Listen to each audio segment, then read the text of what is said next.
अब हमने फूड जो है वो आपके फूड जो फाइनली जो है वो च्यू अच्छी तरह से हो जाएगी तो वो एक बोलस की फॉर्म ले लेती है और फिर वो बोलस जो होती है वो आपकी पुश होती है, आपका माउथ जो होता है उसे पुश करता है फेरिंक्स में।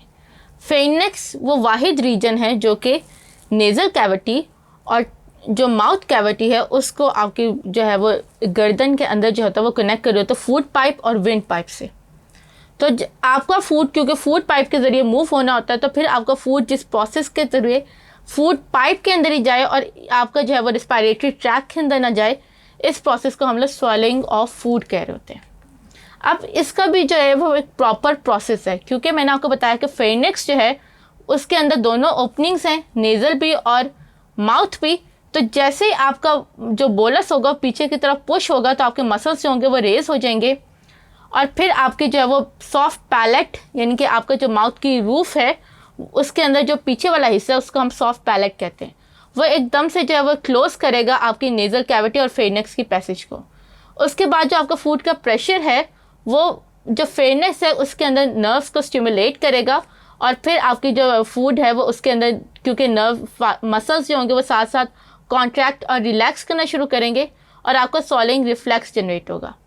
फिर आपका जो लेनक्स होगा वो आपके एपिग्लॉटिस को जो है वो क्लोज कर देगा ताकि फूड का कोई भी पार्टिकल जो है वो ट्रेकिया यानी कि आपका जो एयर पाइप है उसके अंदर जो है वो एंटर नहीं हो जाए। उसके बाद जो फूड है वो आपके फेरिंक्स के बाद ईसोफेगस के अंदर जो चली जाती है। ईसोफेगस अगर देखा जाए तो फेरिंक्स से आपका जो ये 25 सेंटीमीटर लॉन्ग होता है और ये आपके फेरिंक्स और आपके स्टमक को जो होता है वो कनेक्ट कर रहा होता है। इसके अंदर डाइजेशन का कोई प्रोसेस इन्वॉल्व नहीं होता बल्कि सिर्फ आपके फूड की जो है वो फूड के लिए पैसेज जो होता है वो प्रोवाइड कर रहा होता है। अब ईसोफेगस जिस मैकेनिज्म के थ्रू फूड को स्टमक तक पहुंचाता है उसको हम लोग पेरिस्टालसिस मूवमेंट कहते हैं। आपका जो ईसोफेगस है उसके अंदर सर्कुलर और लॉन्गिट्यूडनल दोनों मसल्स हैं। तो क्या होता है कि सबसे पहले आपके जो होता है वो सर्कुलर मसल रिलैक्स करता है फूड के आगे वाले यानी कि फूड के आगे वाले सर्कुलर मसल रिलैक्स करके ओपन होंगे ताकि जो फूड है उसके लिए रास्ता जो है वो खुल जाए और फूड इजीली नीचे की तरफ मूव करे। फिर उसके जैसे वो सर्कुलर मसल्स के ऊपर वाली जो रीजन होगा फूड के वो कॉन्ट्रैक्ट करेगा जिसकी वजह से फूड को है उसके ऊपर प्रेशर एक्सर्ट होगा और फूड नीचे की तरफ जो है वो धकेली जाएगी। तो इस तरह पेरिस्टालसिस का मोशन जो होता है वो फूड को आपके ईसोफेगस से स्टमक तक जो होता है वो पहुंचा देता है।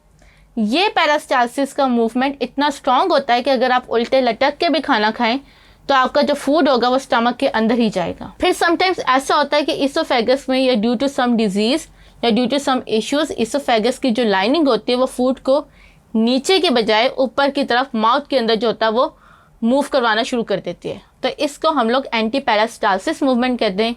ये वॉमिटिंग के अंदर होता है। जैसे आपने वॉमिटिंग में देखा होगा फूड तो नॉर्मली माउथ से स्टमक में जाती है लेकिन वॉमिटिंग के केस से स्टमक के अंदर जो है वो माउथ की तरफ आती है, तो इसलिए हम इसे एंटी पेरिस्टालसिस मूवमेंट कह रहे होते हैं। और इसके ज़रिए जो होता है वो आपके माउथ के ज़रिए जो आपकी अनवांटेड फूड होगी वो बाहर आ जाती है।